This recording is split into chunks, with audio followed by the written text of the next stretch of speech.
nous avons constaté à travers quelques années, ou disons 10-20 ans, que les auteurs de la diaspora sont un peu marginalisés, ils ne sont pas connus, ils ne sont pas visibles. Et donc, d'où la nécessité d'organiser ce genre d'événement. C'est une bonne initiative pour nous, vivant loin du pays. D'abord, c'est une manière de se retrouver. أولاً تكوين شبكة العلاقات القوية اللي تخلينا نلتقي ونحاول نعمل شيء، نعمل صوتنا العربي في بلد لا يتكلم لغتنا، ونوصل هذا الصوت للعالم اللي هنيك اللي بهمنا كل شيء عم بيصير فيه، هو همنا اليومي واللي إحساسنا دايماً معه موجود فيه. Je voulais participer, faire partie de ce groupe-là pour connaître des gens qui me ressemblent, mais qui me font découvrir aussi une part de mon identité que je n'ai pas assez explorée. On garde toujours une sensibilité, on garde toujours aussi une dimension qui est en nous et qu'on ne peut pas dire qu'on a laissé dans notre pays. Nous allons voir dans quel sens le roman a une fonction sociale, mis à part sa fonction fictive avec l'auteur.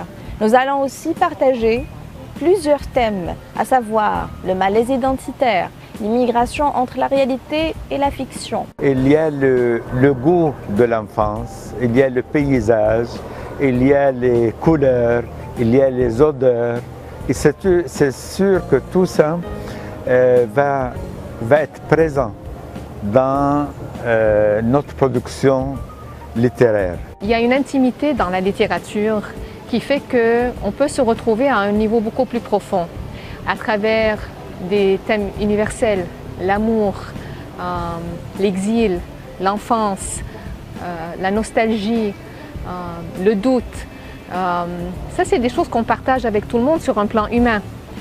Et de le faire partager à travers des expériences, à travers une écriture qui est habitée par un autre monde, une autre langue aussi, je pense que ça apporte quelque chose de très intéressant, de très original. أنا بكتب باللغة اللي بحس فيها، اللي أحاسيسي الأولى، انطباعاتي الأولى بتكون فيها. سؤال النشر، إنه أنا أطبع وأنشر وقرائي بجهة أخرى من العالم.